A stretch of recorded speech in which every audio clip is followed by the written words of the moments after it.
आज की एक और बड़ी खबर यह है कि उत्तर प्रदेश के जिन 5 शहरों में इलाहाबाद हाईकोर्ट ने 26 अप्रैल तक लॉकडाउन लगाने का निर्देश दिया था, उस पर सुप्रीम कोर्ट ने रोक लगा दी है।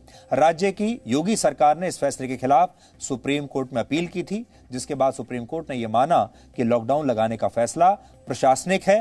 हालांकि महत्वपूर्ण बात यह है कि हाईकोर्ट के फैसले पर रोक लगाने के बाद योगी सरकार ने उन सभी जिलों में नाइट कर्फ्यू लगा दिया है जहां कोरोना वायरस से संक्रमित मरीजों की संख्या 500 से ज्यादा है। सो यूपी में कोई भी ऐसा डिस्ट्रिक्ट जहां पर 500 से ज्यादा संख्या है कोरोना वायरस के मरीजों की, वहां पर नाइट कर्फ्यू लगा दिया गया है। इसके अलावा शनिवार और रविवार को सरकार ने वीकेंड लॉकडाउन भी पूरे उत्तर प्रदेश में लगा दिया है।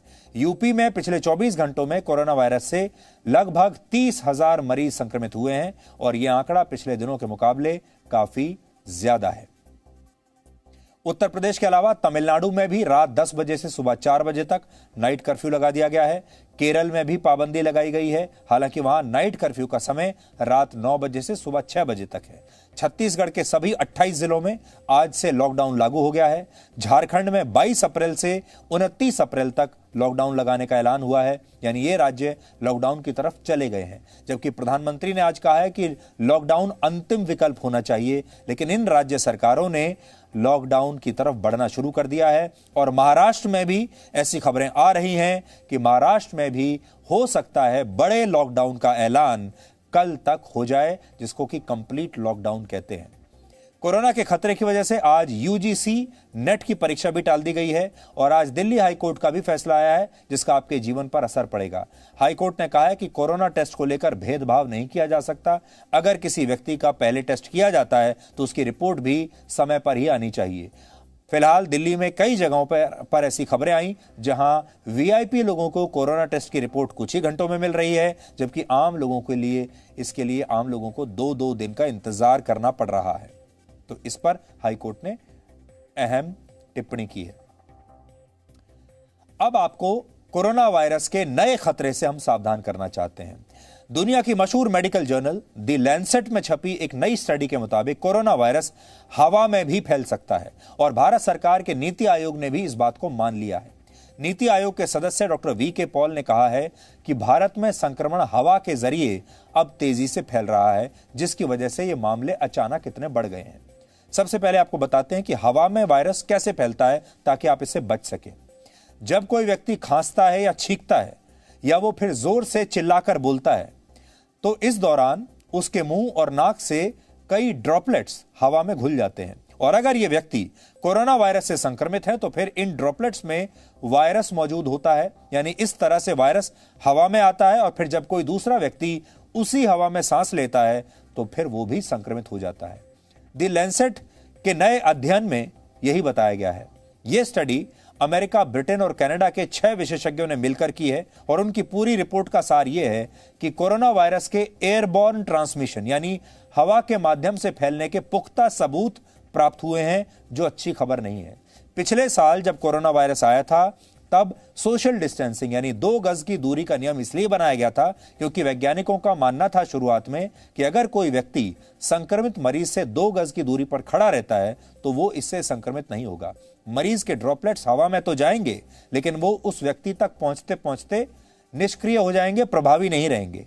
लेकिन अब जो स्टडी आ रही है वो ये कहती है कि अगर किसी एक कमरे में 5 लोग मौजूद हैं या 10 लोग मौजूद हैं, आप किसी कमरे में हैं, किसी हॉल में हैं और सभी एक दूसरे से 2 गज की दूरी पर खड़े भी हुए हैं, उनमें से भी एक व्यक्ति कोरोना से अगर संक्रमित है तो सब लोगों को संक्रमित कर देगा, क्योंकि अब ये हवा के जरिए फैल रहा है, अब ये हवा में मौजूद है। अगर आपने उसी हवा में सांस ले ली तो आपको भी ये संक्रमण हो जाएगा। ये नई बात है जो पहले नहीं थी। पहले ये बात बताई जा रही थी कि ये बहुत समय तक हवा में रहता नहीं है, उससे पहले ही ये निष्क्रिय हो जाता है और अगर आप 2 गज तक की दूरी पर हैं तो वो आप तक पहुंचेगा भी नहीं। लेकिन अब ऐसा नहीं है।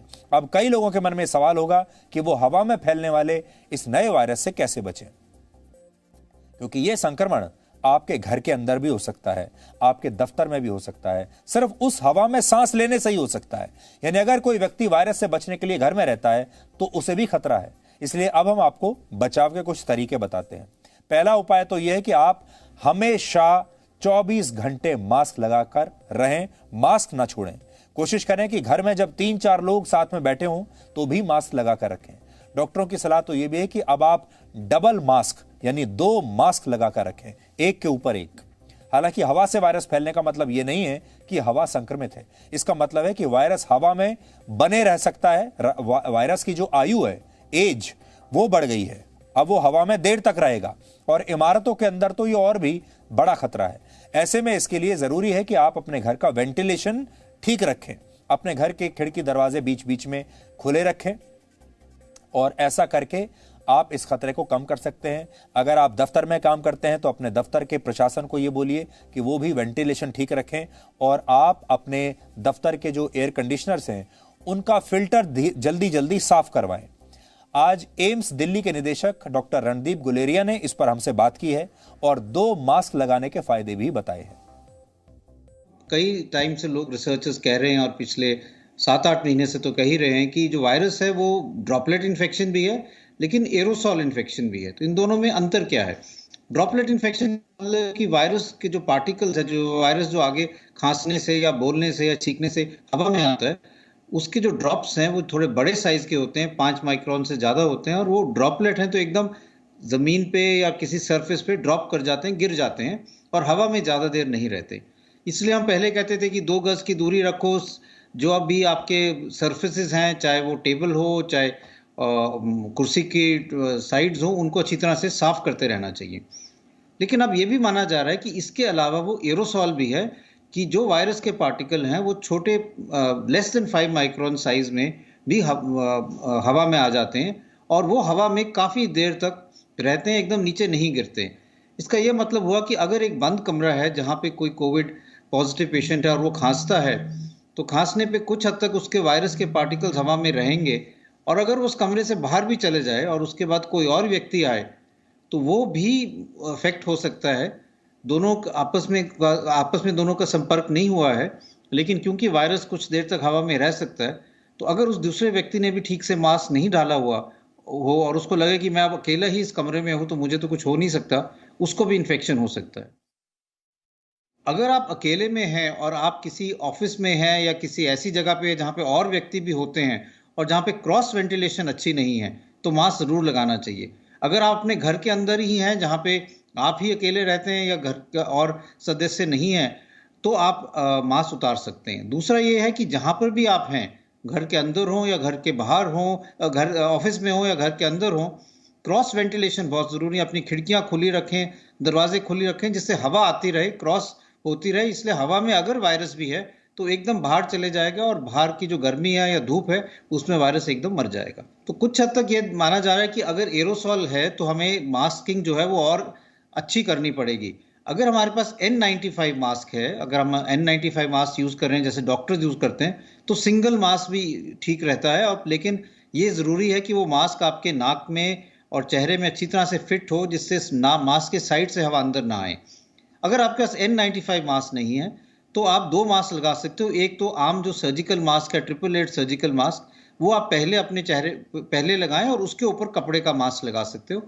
और फिर भी ये ध्यान रखें कि मास्क आपके नाक और चेहरे के अराउंड टाइटली फिटेड है, जिससे हवा साइड से ना आए और आप उसको नाक के नीचे ना लेके जाएं। Presenting B News app, available on Google Play and App Store. Download it now.